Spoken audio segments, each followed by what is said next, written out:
तो चलिए शुरुआत करते हैं। सबसे पहले हम देखते हैं इन्फ्लेशन। आज का टॉपिक है हमारा इन्फ्लेशन। तो हम सबसे पहले ये जानेंगे कि इन्फ्लेशन होता क्या है। What is the inflation?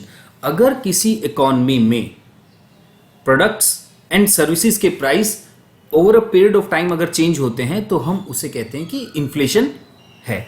यानी इसकी डेफिनेशन क्या हुई? जस्ट यानी इसकी इन्फ्लेशन की डेफिनेशन है प्राइस राइज। किसका प्राइस राइज? Of products. किसी भी कंपनी किसी भी इकोनॉमी की क्या चीज होती है? एक तो प्रोडक्ट्स होते हैं, एक सर्विसेज। अगर उनका प्राइस इंक्रीज होता है in an economy plus over a period of time, तो हम उसको बोलते हैं कि इन्फ्लेशन है। अब इसको एग्जांपल से समझते हैं। जैसे मान लो कि जैसे वीट है, लेट सपोज वीट है। आज वीट का प्राइस आप मार्केट गए और 100 रुपीज में आपको 5 kg वीट आया, तो यानी इसका प्राइस कितना हुआ पर केजी? ₹20 पर केजी। वीट का प्राइस है ₹20 पर केजी। एक साल बाद ये है, मान लो हम 2021 का प्राइस लेते हैं, 2022 में वीट जो है सेम, आप मार्केट में गए 100 रुपीज में, पर अभी आपको शॉपकीपर ने सिर्फ 4 kg राइस दिया, तो यानी अब प्राइस कितना हो गया? ₹25 पर केजी। तो इसका मतलब क्या हुआ? अगर हम यहां देखें तो वीट का जो प्राइस है वो इंक्रीज हो गया। इसी को हम इन्फ्लेशन बोलते हैं। यानी इन्फ्लेशन का मतलब अगर किसी इकोनॉमी में अगर किसी मार्केट में प्रोडक्ट्स और सर्विसेज के प्राइस इंक्रीज होते हैं तो हम उसे इन्फ्लेशन बोलते हैं। यानी इन्फ्लेशन को हिंदी में बोलते हैं मुद्रास्फीति, या आप लोकल लैंग्वेज में कह सकते हो कि महंगाई बढ़ गई है। ठीक है। अब एक क्वेश्चन आता है कि इन्फ्लेशन रेट क्या होता है? इन्फ्लेशन का मतलब तो महंगाई। अब किस दर से बढ़ रही है? What is the rate at which the inflation is increasing? उसको हम बोलते हैं इन्फ्लेशन रेट। तो सिंपल, जैसे परसेंटेज का फॉर्मूला है। मतलब क्या था? प्राइस आपका जो लास्ट ईयर था, ठीक है, minus the price this year,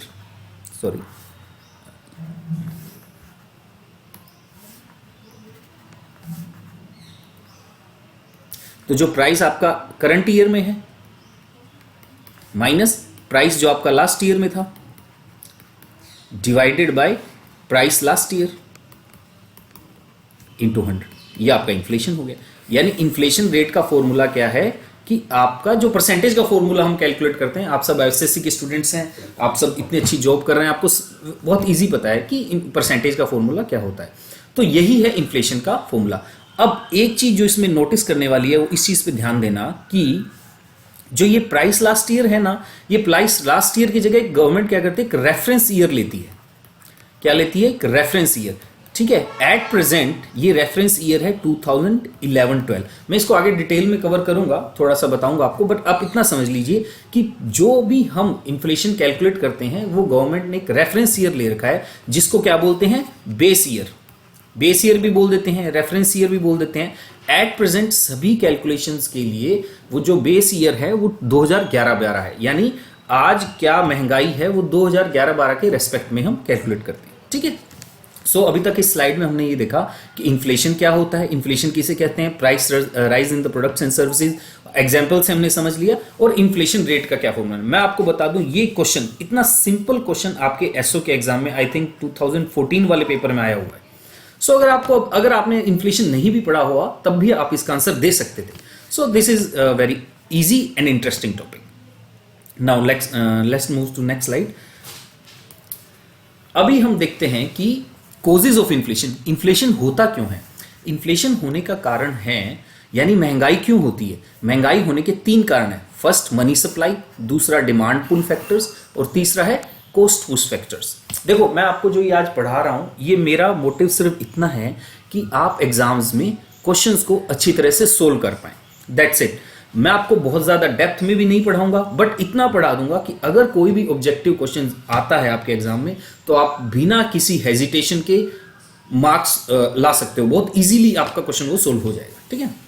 देखो होता क्या है, एक इकोनॉमी में अगर आप ये साइकिल समझ लोगे, ये चीज़ जो आपको नेक्स्ट बड़े टॉपिक है, इंपॉर्टेंट है, ये जो मैं आपको थोड़ा एक्सप्लेन करूँ इसको आप समझ लोगे तो इकोनॉमी में कभी भी कोई भी क्वेश्चन आएगा आप उसको सोल्व कर सकते हो।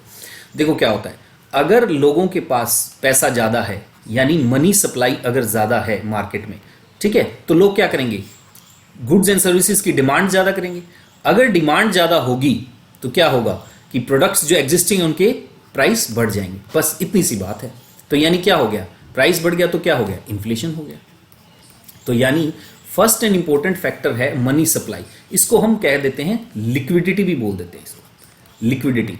अगर लिक्विडिटी ज़्यादा है मार्केट में, यानी अगर मार्केट में मनी सप्लाई ज़्यादा है तो इसका मतलब कि लोगों के पास पैसे ज़्यादा हैं तो डिमांड ज़्यादा करेंगे, प्रोडक्ट सर्विसेज की डिमांड ज़्यादा करेंगे तो इन्फ्लेशन हो जाएगा।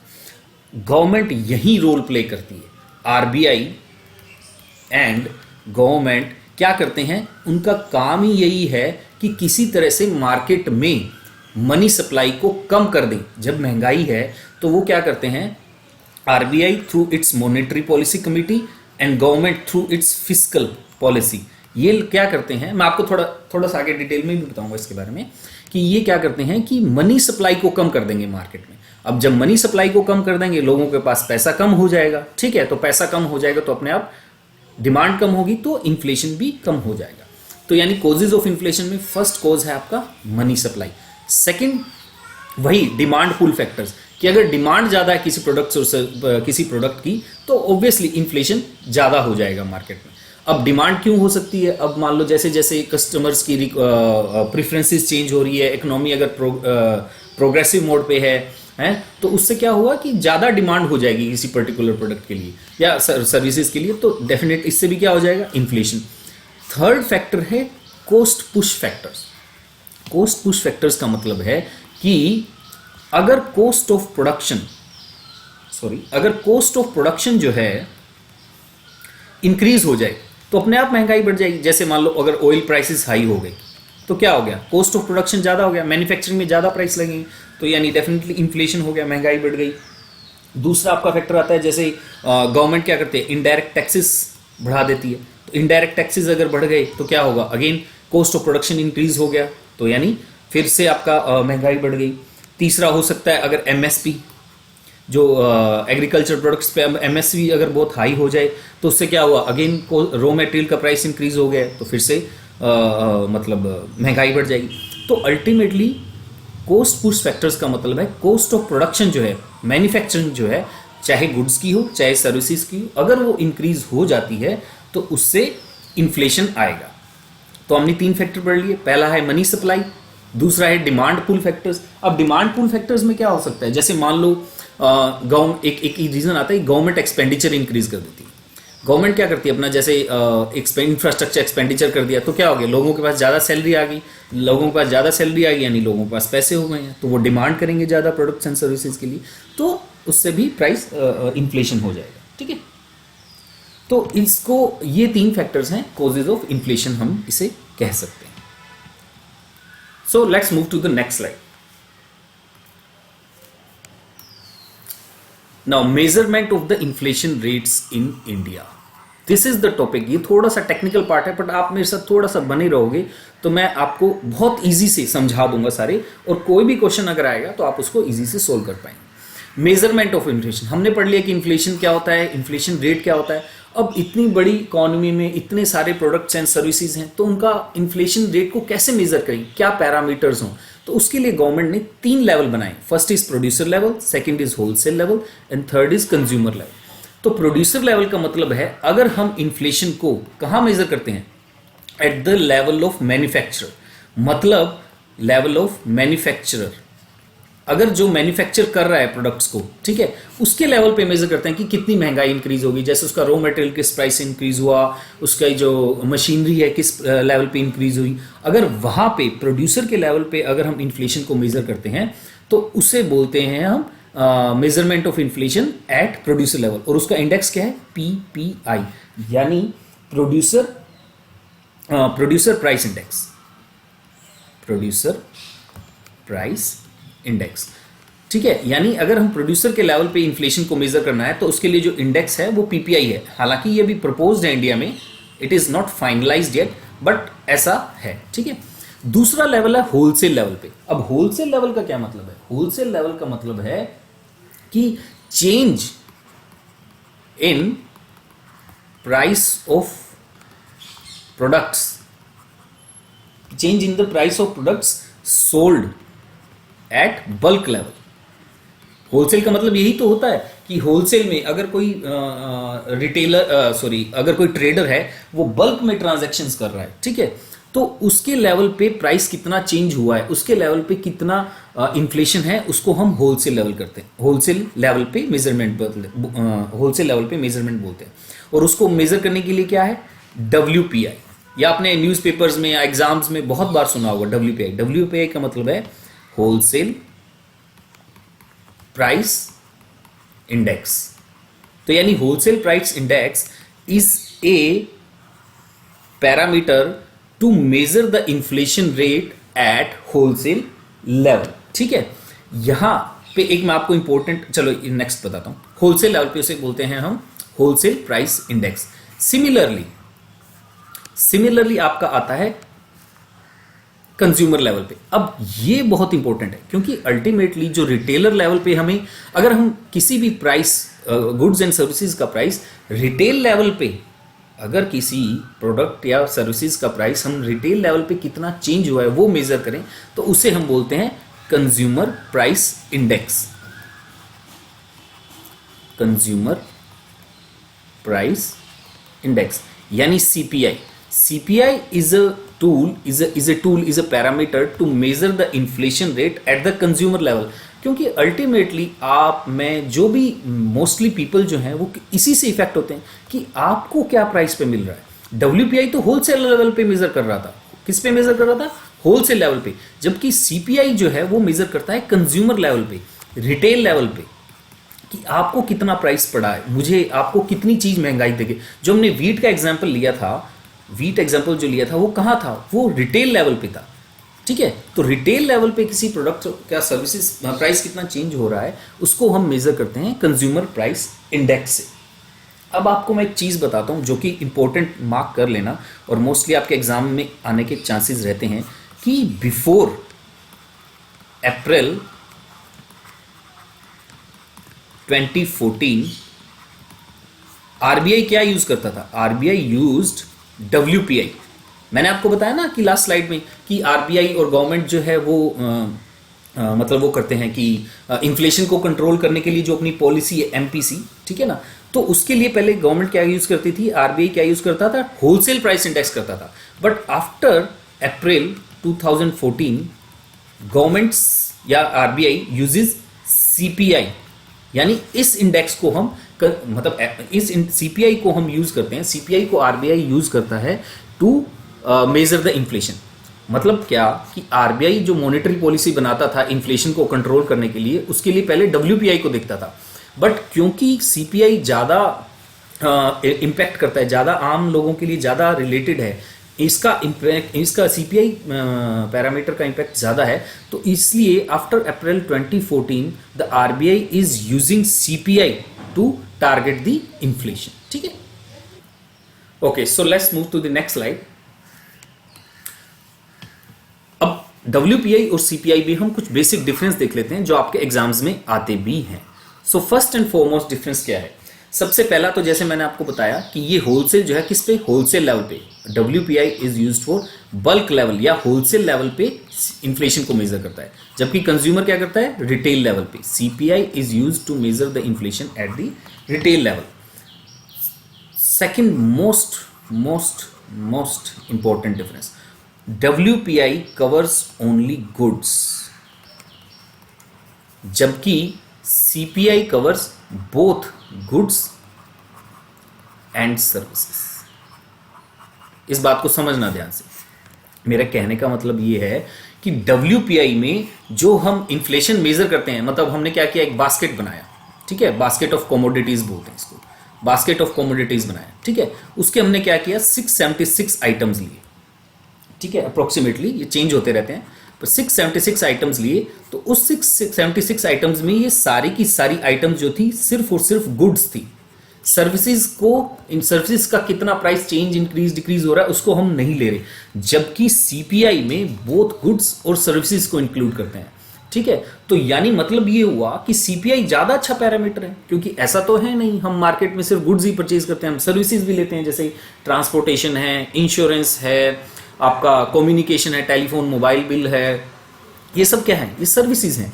तो यानी हम मार्केट में गुड्स और सर्विसेज बोथ अगर यूज कर रहे हैं तो दोनों का प्राइस चेंज हमें लेना चाहिए ना, जबकि डब्ल्यूपीआई में क्या कर रहे हैं, सिर्फ गुड्स ले रहे हैं, सीपीआई में बोथ गुड्स एंड सर्विसेज ले रहे हैं। तो इसका मतलब ये हुआ कि CPI is a broader, CPI क्या है, ज्यादा ब्रॉडर पैरामीटर है जो कि गुड्स एंड सर्विसेज दोनों को कवर कर रहा है। तो ये आपके एग्जाम में क्वेश्चन आ सकता है कि डब्ल्यूपीआई में क्या गुड्स एंड सर्विसेज बोथ है, no, WPI contains goods only, no services, जबकि सीपीआई में both goods and services are there. Third important difference, release कौन करता है, ठीक है, रिलीज कौन करता है, तो डब्ल्यूपीआई को रिलीज करता है office of economic adviser, DPIIT, ministry of commerce and industry. यानी office of economic adviser DPI ministry जो क्या करता है, डब्ल्यूपीआई रिलीज करता है। WPI is released by DPIT, ministry of commerce and industry, जबकि सीपीआई जो है, सीपीआई कंबाइंड, मैं आपको थोड़ा सा और डिटेल में पढ़ाऊंगा अभी सीपीआई के बारे में, पर अगर आपका एग्जाम्स में क्वेश्चन आता है कि हु रिलीजेस द सीपीआई, और सिर्फ सीपीआई कंबाइंड या सिर्फ सीपीआई लिखा हो या सीपीआई कंबाइंड लिखा हो, तो आपको आंसर क्या करना है, इसे रिलीज करता है NSO, national statistics office, ministry of statistics and programme implementation. यानी CPI is released by NSO MoSPI, whereas WPI is released by DPIT, ministry of commerce and industry. एक मैंने आपको बेस ईयर के बारे में बताया था, बेस ईयर का मतलब रेफरेंस पीरियड, हम इसके बहुत डिटेल में ही नहीं जाएंगे, बस क्वेश्चन आपके एग्जाम में इतना ही आएगा कि बेस ईयर क्या है। तो गवर्नमेंट ने रिसेंटली आई थिंक इन 2017 में क्या किया था कि बेस ईयर दोनों का, चाहे डब्ल्यूपीआई हो चाहे सीपीआई हो, इनका बेस ईयर कितना कर दिया, 2011-12, और यहां भी बेस ईयर कितना कर दिया है, 2011-12। बस एग्जाम, ये स्लाइड आप अगर अच्छे से समझ लेते हो, आप पढ़ लेते हो, आपको, मुझे उम्मीद करता हूं कि आपको सब समझ में आ गया होगा, ठीक है। तो इस स्लाइड से आपके मोस्टली सारे क्वेश्चंस हो जाएंगे इन्फ्लेशन से जो भी आएंगे, ठीक है। तो यानी डब्ल्यूपीआई रिलीज कौन करता है, DPIT, ministry of commerce and industry, CPI NSO MoSPI release करता है। हाँ, let's move to the next slide. अभी हम सीपीआई को थोड़ा सा मैं आपको डिटेल में बताऊंगा, थोड़ा सा, क्योंकि इससे मैंने देखा था एग्जाम्स में क्वेश्चन आने के थोड़े चांसेस ज़्यादा हैं। एक्चुअली मैंने आपको ये पढ़ाया कि सीपीआई कंबाइंड जो है, ध्यान देना मेरी बात पे, सीपीआई कंबाइंड जो है वो कौन रिलीज करता है, एनएसओ मोस्पी, ठीक है ना। एक्चुअली सीपीआई जो है इट इज ऑफ 4 टाइप्स, इसके सब 4 सब टाइप्स हैं। फर्स्ट इज सीपीआई आईडब्ल्यू, यानी इंडस्ट्रियल वर्कर्स। सेकंड है सीपीआई एग्रीकल्चरल लेबरर्स, यानी CPI consumer price index for industrial workers, CPI for agricultural labourers, agricultural labourers. Third है आपका सीपीआई, बहुत सिंपल है समझना, आप ऐसा मत समझिए कि आप बहुत टफ हो रहा है, ये बहुत सिंपल है, बस एक 2-3 बार आप इस स्लाइड्स को रिवाइज करिए और अपने नोट्स इस तरह से बनाए कि ये जो मैंने आज पढ़ा रहा हूं वो सारा आपका एक पेज में आ जाए, एक पेज में, 2 पेज में, सो दैट आप उसको एक बार जस्ट गो थ्रू लुक करोगे तो आपको सारा रिकॉल हो जाएगा कि क्या है, ठीक है। CPI for rural labourers. And fourth है आपका सीपीआई कंबाइंड। कंबाइंड का मतलब क्या, सीपीआई कंबाइंड, या फिर इसे CPI for rural areas, CPI for urban areas. Combined का मतलब हुआ CPI combined for rural and urban, यानी ये पूरी इकोनॉमी को शो कर देगा। जबकि ये क्या कर रहा है, ये सीपीआई कर रहा है सिर्फ इंडस्ट्रियल वर्कर्स के लिए, ये क्या कर रहा है, इन्फ्लेशन बता रहा है सिर्फ एग्रीकल्चर लेबर्स के लिए, ये बता रहा है सिर्फ रूरल लेबरर्स के लिए, ठीक है। ये क्या बता रहा है कि 3 एक्चुअली, सीपीआई कंबाइंड यानी रूरल और अर्बन दोनों के लिए, सीपीआई रूरल के लिए अलग निकलता है और सीपीआई अर्बन के लिए निकलता है। क्वेश्चन आपके एग्जाम में ये आएगा कि ये तीनों को कौन रिलीज करता है, तो आपको बस इतना ध्यान रखना है, इन तीनों को रिलीज करता है, यानी जहां भी वर्कर लेबर आ जाए सीपीआई का, तो आपको बस इतना ध्यान रखना है, इसको रिलीज करता है लेबर ब्यूरो। लेबर ब्यूरो किसके अंडर आता है? ये ministry of labour and employment. तो आप यानी आपको बस एग्जाम्स में इतना ध्यान रखना है कि अगर CPI industrial worker, CPI agriculture labour या सीपीआई आरएल, जहां भी वर्कर लेबरर आ गया तो उसको कौन रिलीज करेगा? Labour bureau, ministry of labour employment. जबकि इनको कौन रिलीज करता है? इसको रिलीज करता है, जैसे कि मैंने आपको बताया, एनएसओ मोस्पी। यानी एग्जाम्स में अगर सिंपल आता है कि सीपीआई कौन रिलीज करता है, तो उसका आंसर होगा एनएसओ मोस्पी। अगर स्पेसिफिकली पूछ लेते हैं कि सीबीआई एग्रीकल्चर, तो आपका उसके अकॉर्डिंग आंसर हो जाएगा। दैट्स इट, इतना ही था इस स्लाइड में। चलिए नेक्स्ट स्लाइड की तरफ मूव करते हैं।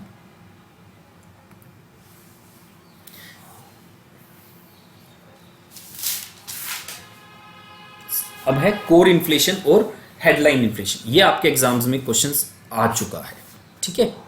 देखो क्या होता है, हेडलाइन का मतलब क्या? जो हेडलाइन बनाई, कहां हेडलाइन बनाती है? न्यूज़पेपर्स में। न्यूज़पेपर्स में है जो हेडलाइन बनाए। कौन सा इन्फ्लेशन न्यूज़पेपर्स में हेडलाइन बनाएगा? जो पब्लिक को सबसे ज्यादा इफेक्ट करेगा, पब्लिक इफेक्ट इसका सबसे ज्यादा। मतलब ये कि हेडलाइन इन्फ्लेशन के अंदर हम क्या करते हैं, इन्फ्लेशन के अंदर हम क्या करते हैं कि फूड एंड फ्यूल आइटम्स भी इंक्लूडेड है। जबकि इसके अंदर क्या है कि फूड और no food items, no fuel items. बात समझ में आ रही है मेरी? यानी अगर मैं हेडलाइन इन्फ्लेशन को देखूं तो headline inflation minus food items की वजह से जो इन्फ्लेशन है, माइनस फ्यूल आइटम्स की वजह से जो इन्फ्लेशन है, अगर मैं उसको निकाल दूं तो मेरे पास क्या बचेगा? Core inflation. ये आपकी इक्वेशन है।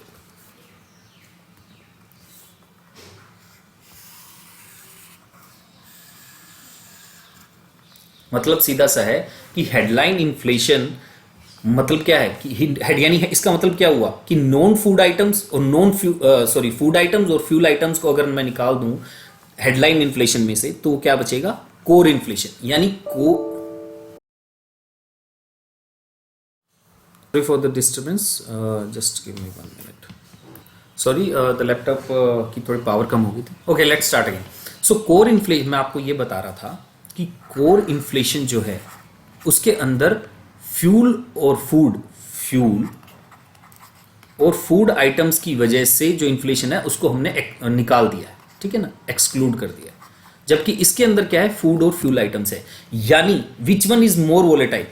हमें पता है कि फूड और फ्यूल आइटम के प्राइसेस जो है वो हाईली वोलेटाइल है। यानी फूड और फ्यूल आइटम्स के प्राइस क्या होते हैं? हाईली वोलेटाइल, यानी बहुत ज्यादा मार्केट में चेंज होते हैं, हाईली वोलेटाइल होते हैं। इसलिए हेडलाइन इन्फ्लेशन जो है वो क्या होगा? वोलेटाइल होगा। वोलेटाइल इन द सेंस इसके प्राइसेस हमेशा ज्यादा होंगे, इंक्रीज डिक्रीज ज्यादा होंगे। जबकि कोर इन्फ्लेशन जो है वो क्या होगा? रिलेटिवली लेस वोलेटाइल होगा।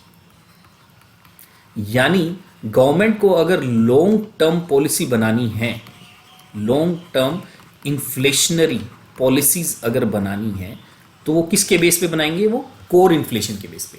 अगर गवर्नमेंट को, वैसे अगर हम कंज्यूमर पॉइंट ऑफ व्यू से देखें तो हेडलाइन इन्फ्लेशन हमारे लिए ज़्यादा इंपॉर्टेंट है। आप, मैं, हम सब कंज्यूमर है, रिटेलर्स हैं, क्योंकि इसके अंदर fuel and food items both are included. और जो कि सबसे ज़्यादा वही, अगर आप देखो तो फूड आइटम्स ही है, तो सबसे ज़्यादा एक कंज्यूमर लेवल पे पर्सन को अफेक्ट करती हैं। फ्यूल जो है वो भी डायरेक्ट, क्योंकि अगर फ्यूल महंगा होगा तो फूड आइटम्स अपने आप महंगी हो जाएंगी, क्योंकि ट्रांसपोर्टेशन कॉस्ट इन्वॉल्व होगी या उनके मैन्युफैक्चरिंग में ज़्यादा पैसे लगेंगे। तो इसलिए headline inflation consumer point of view से ज़्यादा है, सही है। But government core inflation use करती है कब? जब उसको long term inflationary policies decide करनी होती है। अब क्या होता है कि अगर हम इसको थोड़ा डिटेल हो जाए, अब ये समझो, अब कोई क्वेश्चन पूछ सकता है कि हेडलाइन इन्फ्लेशन एक्चुअली क्या होता है कि सीपीआई, अगर हम इसको देखें तो इसको दोनों टर्म्स में मेजर किया जा सकता है, सीपीआई और WPI. CPI headline is equal to CPI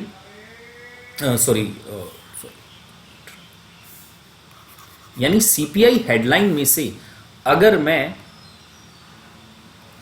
food items का माइनस फ्यूल आइटम्स का इन्फ्लेशन सब्ट्रैक्ट कर दूं तो मेरे पास क्या बचेगा, सीपीआई कोर।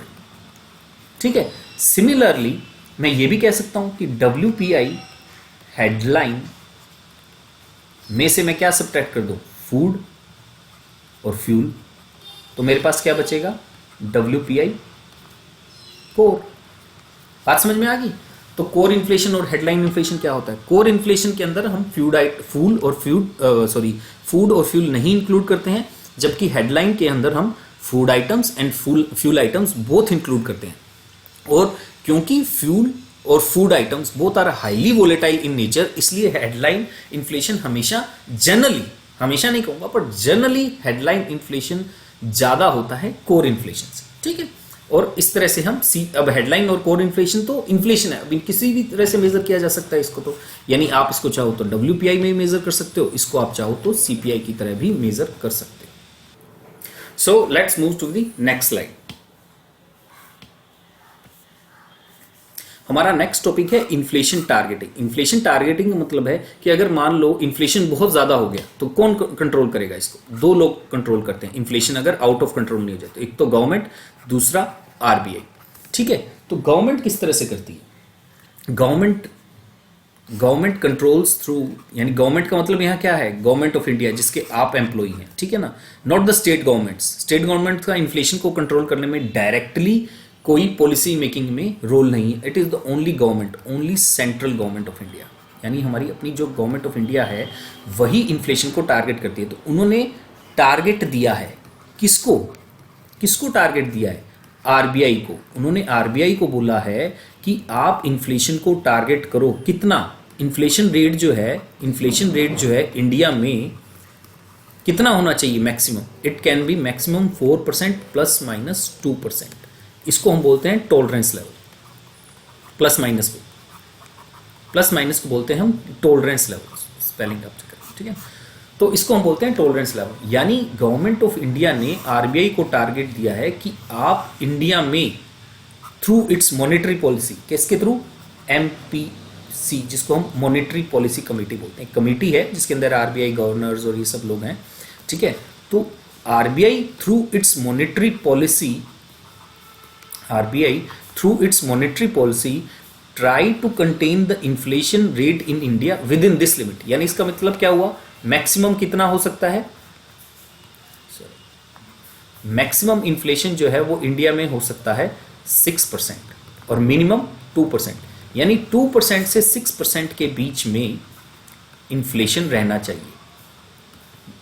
अगर इससे ज़्यादा होता है तो गवर्नमेंट स्टेप इन करती है या अपनी पॉलिसीज जो है एग्रेसिव कर देती है। गवर्नमेंट और आरबीआई दोनों अपनी पॉलिसीज को क्या करते हैं, एग्रेसिव कर देते हैं। ठीक है, तो इसका मतलब, इसमें मैं आपको इतना ही बताना चाह रहा हूं कि इन्फ्लेशन रेट का जो टारगेट है, जिसको इन्फ्लेशन टारगेटिंग बोलते हैं, इन्फ्लेशन टारगेट जो है वो गवर्नमेंट ऑफ इंडिया ने डिसाइड किया है और आरबीआई को कहा है। आरबीआई ने इन्फ्लेशन टारगेट नहीं डिसाइड किया है, टारगेट, ध्यान देना मेरी बात पे, टारगेट जो है वो किसने डिसाइड किया है, वो गवर्नमेंट ऑफ इंडिया ने डिसाइड किया है। और काम किसको कहा है ये करने के लिए, आरबीआई को काम करने के लिए कहा है कि आप इन्फ्लेशन रेट को इंडिया में थ्रू योर मॉनेटरी पॉलिसी इतना रखोगे, 4% प्लस माइनस 2%, यानी 2% से 6% के बीच में आपको मतलब इन्फ्लेशन रेट जो है वो इंडिया में रखना है। और ये कौन सा इन्फ्लेशन रेट है, सीपीआई कंबाइंड। याद करो मैंने आपको बताया था कि गवर्नमेंट 2014 से पहले, बिफोर द 2014 कौन सा था, डब्ल्यूपीआई। ठीक है, आफ्टर 2014 कौन सा है, सीपीआई कंबाइंड। जब भी हम सीपीआई सिर्फ यूज करते हैं तो इसका मतलब होता है सीपीआई कंबाइंड।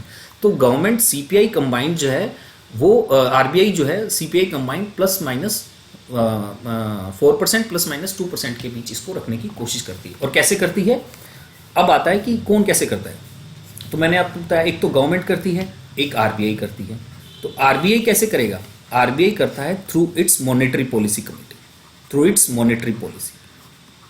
यानी गवर्नमेंट, अब इसके डिटेल में नहीं जाएंगे हम, सिर्फ इतना याद रखो कि RBI through its monetary policy क्या करता है, इन्फ्लेशन को इस रेंज में रखने की कोशिश करता है। तो रेंज में रखने की कोशिश करता है। ठीक है, तो और ये आप कई बार न्यूज़ में देखते हो ना कि हर बाय मंथली आती है, रेपो रेट गवर्नमेंट ने इंक्रीज कर दिया, डिक्रीज कर दिया। होता क्या है, आरबीआई कैसे करता है, मैंने आपको बताया था कि मनी सप्लाई को कंट्रोल करना है, ठीक है। तो इतना समझ लो कि आरबीआई मॉनेटरी पॉलिसी से रेपो रेट यानी इंटरेस्ट रेट किसका, इंटरेस्ट रेट बैंक्स का। तो गवर्नमेंट क्या करेगा, अगर मान लो मनी सप्लाई बहुत ज़्यादा हो गई तो आरबीआई करेगा कि इंटरेस्ट रेट कह देगा सभी बैंक्स को कि बढ़ा दो, तो बैंक्स को बढ़ाने पड़ेंगे। तो जब इंटरेस्ट रेट बढ़ जाएंगे तो लोग क्या करेंगे, कि पैसा जो है बैंक में डाल देंगे क्योंकि उन्हें अच्छा इंटरेस्ट मिल रहा है, या फिर क्या करेंगे, लोन्स महंगे हो जाएंगे तो अपने आप उनकी सेविंग्स परचेजिंग पावर जो है वो डिक्रीज हो जाएगी। तो परचेजिंग पावर डिक्रीज हो गई तो डेफिनेटली डिमांड कम हो गई तो इन्फ्लेशन कंट्रोल हो गया। दूसरा, गवर्नमेंट, इसमें सिर्फ इतना याद रखना है आपको, वो तो मैंने आपको समझाने के लिए बताया, सिर्फ इतना याद रखो कि RBI through its monetary policy अपना इन्फ्लेशन जो टारगेट है वो इसमें अचीव करने की कोशिश करती है। जबकि गवर्नमेंट जो है, गवर्नमेंट भी तो कुछ करेगी ना, सब कुछ आरबीआई थोड़ी करेगा। तो गवर्नमेंट ने एक तो रूल दे दिया कि टारगेट दे दिया आरबीआई को, ठीक है।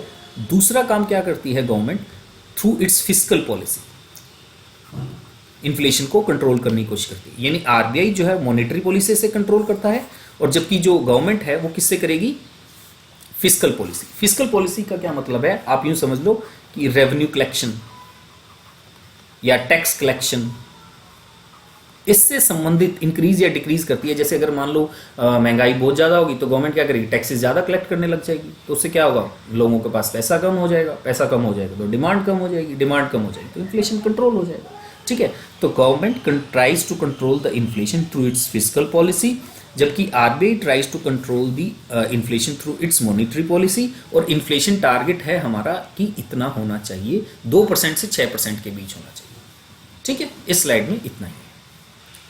चलिए हम नेक्स्ट स्लाइड में अब देखते हैं कि इन्फ्लेशन, ये कुछ टाइप्स है, ये एग्जाम्स में क्वेश्चन आते हैं स्ट्रेट फॉरवर्ड, इनमें ज़्यादा कुछ है नहीं, सिंपल सा आप समझो कि इन्फ्लेशन के ये इतने टाइप्स हैं। क्रीपिंग, वॉकिंग, किस बेस पे, बेसिस ऑफ इन्फ्लेशन रेट।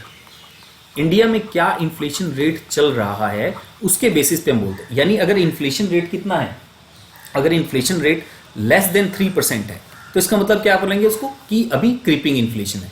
अगर वॉकिंग में क्या होता है, अगर इन्फ्लेशन रेट 3% से 10% के बीच है तो यानी वो कौन सा इन्फ्लेशन हो गया, वॉकिंग इन्फ्लेशन। आपके एग्जाम में सीधा सिंपल स्ट्रेट फॉरवर्ड क्वेश्चन आएगा कि what is the creeping inflation, या ऑब्जेक्टिव्स में क्वेश्चन दे देंगे कि क्रीपिंग इन्फ्लेशन की क्या रेंज है, या इस तरह से आएगा कि गैलोपिंग इन्फ्लेशन है तो गैलोपिंग इन्फ्लेशन कब होता है, तो उसमें लिखा होगा ऑप्शन में, किसी एक ऑप्शन में, कि गैलोपिंग इन्फ्लेशन का मतलब है जब इन्फ्लेशन जो है जब 20% से 200% तक हो जाए तो उसे गैलोपिंग बोलते हैं। बीच में यहाँ एक डायग्राम में मिस है, एक और होता है रनिंग इन्फ्लेशन। रनिंग इन्फ्लेशन का मतलब है कि आपका जो इन्फ्लेशन है वो कितना है, 10% से 20%। तो यानी फर्स्ट आपका क्या हुआ, क्रीपिंग इन्फ्लेशन, सेकंड वॉकिंग, मतलब क्रीपिंग मतलब रेंग रहा है तो मतलब slow moving, less than 3%। Walking मतलब वॉक, ब्रिस्क वॉक, तो 3 to 10% है, ठीक है। रनिंग का मतलब ठीक है थोड़ा रनिंग होनी स्टार्ट हो गई है, थोड़ा तेज चल रहा है। और गैलोपिंग मतलब it is going very fast. और हाइपर का मतलब है अब सिचुएशन आउट ऑफ कंट्रोल जा चुकी है, इन्फ्लेशन बहुत ज्यादा हो गया। तो उस केस में क्या होता है, इकोनॉमी कोलैप्स हो जाती है, जैसा कि हमने देखा वेनेजुला के केस में। वेनेजुला एक कंट्री है, वेनेजुला के केस में ये देखा गया कि वहाँ हाइपर इन्फ्लेशन हो गया, ठीक है। तो इसको हम बोलते हैं इस तरह से। अच्छा, वॉकिंग को एक थोड़ी और टर्म्स भी हैं इसमें, बस टर्म्स ही हैं इसमें, कुछ समझने वाली बात कोई नहीं है। क्रीपिंग है, क्रीपिंग को हम क्या बोलते हैं, माइल्ड इन्फ्लेशन भी बोलते हैं, माइल्ड बोल देते हैं, और एक माइल्ड इन्फ्लेशन या फिर मॉडरेट इन्फ्लेशन बोलते हैं। ये creeping inflation is good inflation for the economy, ठीक है, इतना समझ लो। वॉकिंग के केस में क्या होता है, अगर वॉकिंग के केस में 6% जैसे हमने देखा टारगेट 6% हो रहा है तो गवर्नमेंट थोड़ा कॉशियस हो जाती है उस केस में। अभी जैसे वॉकिंग है कभी कभी, ठीक है ना, 7% हो रहा है तो गवर्नमेंट और आरबीआई थोड़े कॉशियस हो जाते हैं और अपनी पॉलिसीज रखना स्टार्ट कर देते हैं। वॉकिंग को क्या क्या बोलते हैं, वॉकिंग को इन्फ्लेशन को बोलते हैं हम साथ में ट्रोटिंग इन्फ्लेशन भी बोलते हैं। इसको हम क्या बोलते हैं, वॉकिंग के साथ साथ ट्रोटिंग इन्फ्लेशन भी बोलते हैं, ठीक है, कितना ट्रोटिंग इन्फ्लेशन भी बोल देते हैं। इसको mild and moderate. At galloping का, रनिंग का आपका मैंने बता दिया, ठीक है, और फिर आपका हो गया गैलोपिंग और आपका हो गया हाइपर इन्फ्लेशन। तो ये 5 आपके 4 and 5, तो ये 5 आपके टाइप्स ऑफ इन्फ्लेशन हो गए। अब एक टर्म आती है स्टैगफ्लेशन। स्टैगफ्लेशन का मतलब होता है स्टैग्नेंट इकोनॉमी सिस्टम। मतलब स्टैगफ्लेशन दो चीजों से बना है, स्टैग्नेंट पेन को क्या हो गया, स्टैग्नेंट प्लस इन्फ्लेशन, इसको बोलते हैं स्टैग इन्फ्लेशन। इस केस में क्या हो रहा है कि इकोनॉमिक ग्रोथ जो है यानी जीडीपी, हम एक लेक्चर बनाएंगे, आपका रेस्पॉन्स इस लेक्चर का कैसा रहता है उस बेस पे, अगर अच्छा रहता है तो मैं नेक्स्ट कभी जीडीपी पे लेक्चर बनाऊंगा, ठीक है। और जीडीपी भी जितने भी आपके एग्जाम में क्वेश्चन आएंगे या कभी भी आएंगे, आए हैं ये जो आए हैं वो सभी इजीली सोल्व हो जाए, ठीक है। तो स्टैगफ्लेशन में क्या होता है, इकोनॉमिक ग्रोथ रेट बहुत कम है यानी जीडीपी बहुत कम है, साथ में क्या हो जाता है कि इन्फ्लेशन बहुत हाई हो जाता है। क्या हो जाता है, इन्फ्लेशन बहुत हाई है। तीसरी चीज क्या होती है, अनएम्प्लॉयमेंट बहुत ज्यादा हो जाता है। यानी अगर किसी इकोनॉमी में ये तीन चीजें हो जाती है, इकोनॉमिक ग्रोथ रेट बहुत कम होगी, इन्फ्लेशन बहुत हाई है और अनएम्प्लॉयमेंट बहुत ज्यादा है, तो उसको हम बोलते हैं स्टैग इन्फ्लेशन, ठीक है। ये डिफ्लेशन जो है वो मैं आपको नेक्स्ट स्लाइड में समझाता हूं कि क्या होता है, ठीक है। सो इन दिस स्लाइड मैंने आपको सिर्फ ये बताया है कि what are the different sub categories या कैटेगरीज इकोनॉमी को समझने के लिए, what are the different categories of inflation. Creeping 3%, less than 3%, walking 3 to 10%, running 10 to 20% और galloping 20 to 200%, hyper out of control situation जांच की है, मतलब ग्रेटर देन 200% इन्फ्लेशन, ठीक है। वैसे तो गैलोपिंग और हाइपर जो होते हैं वो सिनोनिम्सली भी यूज कर लेते हैं, बट अगर एग्जाम्स में अगर गैलोपिंग ऑब्लिक हाइपर आता है तो आप 20 to 200% करोगे, अगर हाइपर आता है तो आप कह सकते हो कि आउट ऑफ कंट्रोल सिचुएशन जा चुकी है, ठीक है। स्टैगफ्लेशन ये तीन कंडीशन अगर होती है, तो ये हो गया। Let's move to the okay, this is the next slide. ये मैं आपको कुछ टर्म्स हैं जो आपके एग्जाम्स में आती है, सिंपल आराम से समझने की चीज है, बस इसमें कुछ ज्यादा टेक्निकल नहीं है। इन्फ्लेशन का मैंने आपको क्या बताया कि प्राइस इंक्रीज हो रहा है, यानी अगर आज एक आइटम 10 रुपए में अगर लेट सपोज कोई एक चीज आपको आज 10 रुपए में मिल रही थी, अगर कोई आपको प्राइस राइज है मतलब पॉजिटिव प्राइस राइज है, मतलब अगर आज कोई आइटम आपको मिल रही थी लेट सपोज 100 रुपीज में, तो आपको वो नेक्स्ट ईयर मिल रही है ₹110 में, तो इसका मतलब क्या हुआ, इन्फ्लेशन हो गया, ठीक है, पॉजिटिव इन्फ्लेशन। डिसइन्फ्लेशन का मतलब क्या है कि प्राइस डिक्रीज हो रहा है। डिसइन्फ्लेशन का मतलब क्या है, रॉन्ग बता दिया मैंने, इन्फ्लेशन का मतलब पॉजिटिव राइज इंक्रीज। डिसइन्फ्लेशन का मतलब है कि प्राइस इंक्रीज तो हो रहा है बट उतनी तेजी से नहीं हो रहा जितना लास्ट ईयर हो रहा था। मतलब जैसे हमने इस एग्जांपल में समझा था कि पहले प्राइस 100 रुपीज था, फिर कितना हो गया था 110 रुपये, यानी इसमें हमने देखा कि 100 रुपये से 110 रुपये हो गया, यानी इन्फ्लेशन तो है, प्राइस राइज तो इंक्रीज है, तो यानी कितना हो गया 10% हम कह सकते हैं। डिसइन्फ्लेशन में क्या है कि आज प्राइस ₹100 है, नेक्स्ट ईयर प्राइस कितना हो गया, लेट्स सपोज 105, प्राइस तो इंक्रीज हुआ है बट इस इन्फ्लेशन रेट के कंपैरिजन में प्राइस राइज सिर्फ 5% हुआ है।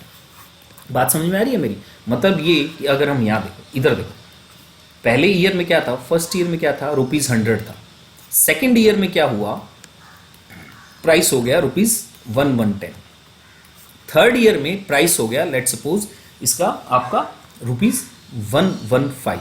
तो अगर हम यहां देखें तो कितना है, 10% इंक्रीज हुआ है, यानी इन्फ्लेशन, प्राइस तो इंक्रीज हुआ है तो इन्फ्लेशन है कितना है, 10% का इन्फ्लेशन रेट है। यहां पे भी प्राइस इंक्रीज हुआ है, बट अगर आप इसको कैलकुलेट करोगे तो इन्फ्लेशन रेट मैथमेटिक्स का जैसे 115 माइनस 110 अपॉन 110, तो ये नियरली इक्वल टू 4.5% के आता है। यानी इन्फ्लेशन तो हुआ है, यहां भी इन्फ्लेशन तो यहां भी था, बट यहां के कंपैरिजन में, बट इसके कंपैरिजन में इन्फ्लेशन क्या है, डिक्रीज हुआ, इन्फ्लेशन रेट डिक्रीज हुआ, इन्फ्लेशन प्राइस राइज हुआ है but inflation rate is less as compare to the previous year, तो इसको हम क्या बोलते हैं, डिसइन्फ्लेशन। डिसइन्फ्लेशन का मतलब है इकोनॉमी में price of items are increasing at a lesser speed as compare to the last year, ठीक है, तो इसका मतलब हो गया डिसइन्फ्लेशन। जबकि थर्ड आइटम जो है डिफ्लेशन, डिफ्लेशन का मतलब है कि ओवरऑल प्राइस इंक्रीज हो गया, मतलब आज ₹100 था, ठीक है, तो नेक्स्ट ईयर क्या हो गया ₹90, यानी क्या हो गया, प्राइस डिक्रीज हो गया, यानी ये क्या हुआ, ये नेगेटिव इन्फ्लेशन हुआ, ठीक है, ये दोनों क्या है, पॉजिटिव इन्फ्लेशन, ठीक है, और ये क्या है, ये नेगेटिव डिफ्लेशन का मतलब नेगेटिव इन्फ्लेशन, प्राइस डिक्रीज हो रहा है, जबकि इसमें प्राइस इन्फ्लेशन में प्राइस इंक्रीज हो रहा था। डिसइन्फ्लेशन में क्या है, as compare to the last year, this year the inflation rate, not inflation, inflation rate is less, ठीक है, तो वो क्या, डिसइन्फ्लेशन। अब इसको हम इस डायग्राम से समझो थोड़ा, देखो क्या है कि ये आपकी लाइन हो गई जीरो की, ये यहां पे क्या शो कर रहा है, इन्फ्लेशन रेट, ठीक है ना, ये इन्फ्लेशन रेट है और ये ईयर्स है, ठीक है ना। तो अगर हम ये एग्जांपल नंबर ऑफ ईयर्स है, ठीक है, तो यहां से अगर हम देखें तो क्या हो रहा है, प्राइस इंक्रीज हो रहा है, तो यानी ये इन्फ्लेशन हो गया, ठीक है। बट इन्फ्लेशन रेट अब देखोगे तो क्या है, पॉजिटिव है। दिस इन्फ्लेशन यहां पे 2000 के बाद क्या हो रहा है, यहां तक 2000 यहां से लेके यहां तक क्या हो रहा है, यहां तक क्या हो रहा है कि प्राइस तो हाई है बट इन्फ्लेशन रेट भी क्या है, पॉजिटिव है, मतलब प्राइस डिक्रीज हो रहा है बट इन्फ्लेशन रेट पॉजिटिव है। जबकि ये इतना सा अगर आप पोर्शन देखोगे तो ये क्या है, डिफ्लेशन है, यानी क्या हुआ, ये आपका प्राइस जो है वो क्या, प्राइस डिक्रीज हो गया, यानी इन्फ्लेशन नेगेटिव चला गया, चीजें सस्ती होती जा रही है। तो deflation is not good for economy, negative inflation is not good for economy, क्योंकि अगर प्राइस इंक्रीज डिक्रीज हो जाएगा तो बिजनेसेस को लॉस होंगे, बिजनेसेस को लॉस होंगे तो क्या होगा, क्या होगा, आप बताओ मुझे, बिजनेस को लॉस होगा तो क्या होगा, जॉब लॉसेस होंगे, जो कि आप आजकल देख भी रहे हो। आप अगर देखो तो आईटी सेक्टर में आप देख रहे हो कितने ले ऑफ्स हो रहे हैं, ठीक है ना, तो वो कहीं ना कहीं यहाँ से इससे भी रिलेटेड है, ठीक है। तो ये 3 टर्म्स, आपको सिर्फ इतना ध्यान रखना है कि इन्फ्लेशन, प्राइस राइज इंक्रीज हो रहा है, डिसइन्फ्लेशन मतलब प्राइस इंक्रीज तो हो रहा है बट थोड़ा कम तेजी से इंक्रीज हो रहा है, और डिफ्लेशन का मतलब price as compare to the last year decrease हो गया। ये 3 टर्म्स आपको इसमें समझने की है। सो this is the last slide. ये आपको मैं जीडीपी के लेक्चर में कवर करूंगा, बट आपको क्योंकि ये इन्फ्लेशन से रिलेटेड है, बस आप इसका एक फॉर्मूला देख लीजिए। जीडीपी डिफ्लेटर भी एक पैरामीटर है, किसके लिए, टू मेजर द इन्फ्लेशन। वैसे हमने क्या देखा था कि टू मेजर द इन्फ्लेशन, वैसे हमने देखा था कि इन्फ्लेशन को मेजर करने के लिए क्या होता है, WPI है, CPI है, ये 2 चीजें हम यूज करते हैं, फिर हेडलाइन है, फिर कोर इन्फ्लेशन है, तो ये चीजें हम यूज करते हैं इन्फ्लेशन को मेजर करने के लिए। बट जीडीपी डिफ्लेटर भी एक तरह का पैरामीटर है जिससे मेजर किया जा सकता है इन्फ्लेशन को, और उसका फॉर्मूला क्या है, nominal GDP over real GDP into 100, ये इसका फॉर्मूला है जीडीपी डिफ्लेटर का। बस आप इतना समझ लो, इसको डिटेल में नहीं जाएंगे, इतना ही समझ लीजिए, ठीक है। और जीडीपी डिफ्लेटर, ये रियल जीडीपी क्या होती है, इन्फ्लेशन एडजस्टेड जीडीपी, ठीक है। तो यानी GDP deflator is equal to nominal GDP over real GDP into 100, inflation adjusted ये जीडीपी होती है, रियल जीडीपी, ठीक है ना। तो ये भी एक पैरामीटर है मेजर करने के लिए। एक जो आपका लास्ट टॉपिक बचता है, वो अभी तक किसी एग्जाम में तो नहीं पूछा गया है, बट मुझे लग रहा है कि इस बार शायद आपके एग्जाम्स में ये आ सकता है, क्योंकि उसका रीज़न ये है क्योंकि जिस तरह के क्वेश्चंस आपके मैंने लास्ट 3 ईयर्स के देखे थे, तो जो क्वेश्चन पूछे जा रहे हैं तो ये आ सकता है। ये लास्ट टॉपिक है इन्फ्लेशन से related. Index of industrial production, ये क्या मेजर कर रहा है, ये मेजर कर रहा है कि मैन्युफैक्चरिंग इंडस्ट्रीज में, मैन्युफैक्चरिंग सेक्टर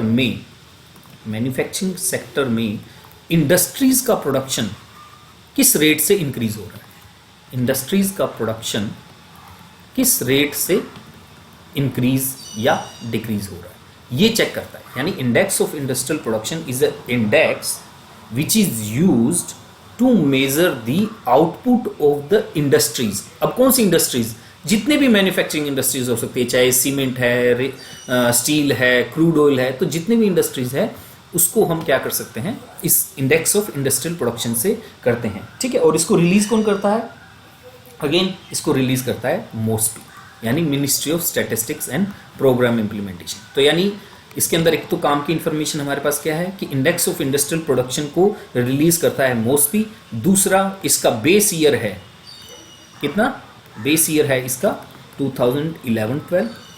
थर्ड इंपॉर्टेंट जो है वो ये कि आपने कई बार न्यूज़पेपर्स में पढ़ा होगा कि 8 कोर इंडस्ट्रीज, यानी 8 कोर इंडस्ट्रीज वो इंडस्ट्रीज हैं जो मैन्युफैक्चरिंग सेक्टर में 8 core industries are those 8 industries in the manufacturing sector जिनका मैन्युफैक्चरिंग में बहुत बड़ा रोल है।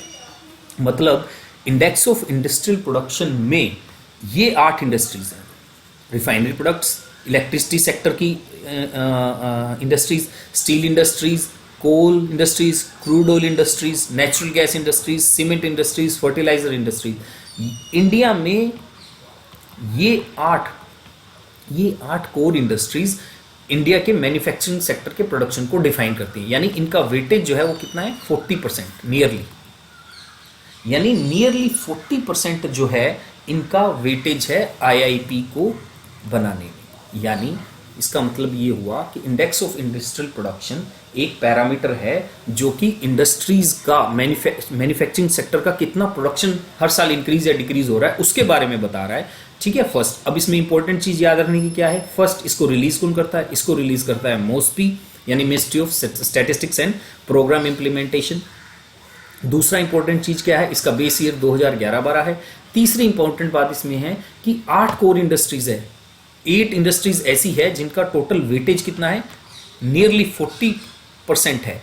यानी नियरली 40% जिनका वेटेज है, और ये इंडिया के इंडस्ट्रियल सेक्टर के बारे में हमें पिक्चर देती है। ठीक है, अगर आईआईपी ज़्यादा है तो इसका मतलब क्या है, इंडिया की सिचुएशन अच्छी है मैन्युफैक्चरिंग सेक्टर की, यानी जॉब्स भी ज़्यादा होंगी, एम्प्लॉयमेंट ज़्यादा होगा, लोगों के पास पैसा आ जाए अच्छा आएगा और इकोनॉमिक ग्रोथ होगी, इकोनॉमिक ग्रोथ। ओके, सो अब हम आपके देखते हैं एग्जाम्स में क्वेश्चंस जो आए हैं वो सोल्व करते हैं। ठीक है, एक आपके एग्जाम्स में क्वेश्चन आया था ये देखो, this question was asked in 2018 का आपका मैंने प्रीवियस ईयर्स का पेपर देखा था, उसमें ये क्वेश्चन है। अब ये क्या है, the rate of inflation is the rate of change in the general price level. मैंने आपको क्या बताया था, अगर किसी ने इन्फ्लेशन टॉपिक के बारे में कोई नॉलेज नहीं है तब भी पढ़ सकते हैं। जो since you all are very well educated और आपने एग्जाम्स क्रैक करके ही यहाँ तक पहुंचे हो एसएससी में, ठीक है, तो बट स्टिल मैं ये आपको बताता हूँ कि ऑब्जेक्टिव क्वेश्चंस में सबसे पहले क्वेश्चंस के साथ में ऑप्शंस भी देखने चाहिए। अगर आपको आंसर नहीं आ रहा है तो elimination is the best technique. अब जैसे ये क्वेश्चन है, इसमें अगर हम आप इन्फ्लेशन का क्वेश्चन देख के सिंपली छोड़ देते तो क्या था, कुछ नहीं, पर आपने इस क्वेश्चन देखा, अगर किसी ने नहीं भी पढ़ा हो इन्फ्लेशन के टॉपिक के बारे में तो भी वो इसका आंसर दे सकता था। Simple, inflation rate is what, आज कितना है इन्फ्लेशन, मतलब आज प्राइस कितना है, लास्ट ईयर का price over last year price into 100, question हो गया, आंसर इसका ए है। तो इतना सिंपल क्वेश्चन था। ठीक है, एक आपका क्वेश्चन और है जो कि नेक्स्ट ईयर में पूछा गया था, दिस ये आपका क्वेश्चन पूछा गया 2016-17 में। Core inflation is generally lower than the headline inflation because, मैंने आपको ये टॉपिक पढ़ाया भी था। कोर इन्फ्लेशन क्या होता है, इसको हम नॉन फूड इन्फ्लेशन भी बोलते हैं, नॉन फूड इन्फ्लेशन, या इसको हम अंडरलाइन इन्फ्लेशन भी बोल देते हैं। Non food inflation, underline inflation. ठीक है, तो हमने देखा कि जनरली मैंने आपको बताया था कि कोर इन्फ्लेशन जो है वो क्या होता है कि लोअर लेस होता है हेडलाइन इन्फ्लेशन से। मैंने आपको स्लाइड्स में बताया था क्यों होता है, क्योंकि food inflation is generally higher than the non food inflation. But आप हमेशा एक चीज मैं हमेशा कहता हूं, मैंने लास्ट स्लाइड में भी आपको बताया था कि क्वेश्चन जब भी ऑब्जेक्टिव आए सारे ऑप्शन जरूर पढ़ो। कई बार क्या होता है, हम देखते हैं हाँ ये स्टेटमेंट से इसको आंसर कर देते हैं, बट कई बार देख लेना कि कई बार अगर मान लो, अगर ठीक है इसका ऑप्शन यू दिया होता, लेट्स सपोज डी ऑप्शन इस तरह से दिया होता, because the food and fuel inflation is higher than non food and non fuel inflation, तो आंसर मोस्ट अप्रोप्रिएट आंसर क्या होगा उसके, इसमें ये हो जाएगा। अभी इसका आंसर ए है, because food inflation is generally higher than the non food inflation, इसलिए headline inflation is greater than core inflation. इसका आंसर तो यही है। बट अगर ऑप्शंस बाकी सारे पढ़ने भी जरूरी हैं, अगर हो सकता है कि डी ऑप्शन की जगह ये वाला ऑप्शन होता तो बेटर आंसर कौन सा है, ये। सो ऑब्जेक्टिव क्वेश्चन में हमेशा सारे ऑप्शंस पढ़ो और तभी क्वेश्चन अच्छे से सोल्व हो पाएंगे। इसके साथ ही हमारा इन्फ्लेशन टॉपिक खत्म होता है। And thanks very much for listening to me. और ये मेरा सेपरेट चैनल है जस्ट फॉर दी हेल्पिंग। मुझे कुछ मिले थे students, they asked me sir कि इकोनॉमी में आप थोड़े से टॉपिक कवर कर दीजिए, हमारे एसओ के एग्जाम्स में आते हैं। That's why I have made this slide for the purpose of benefiting the ASOs, ठीक है। So with this I and this topic, और नेक्स्ट टॉपिक्स में मैं आपके पास जीडीपी, आपके जो जो टॉपिक्स हैं मैंने देखा था आपके, एक तो जीडीपी में काफ़ी क्वेश्चंस आ रहे हैं, ठीक है, एक आपका कुछ कुछ टॉपिक्स मैंने नोट डाउन किए थे उनमें से आ रहे हैं, so will try to cover those topics as well. Thank you very much and all the best.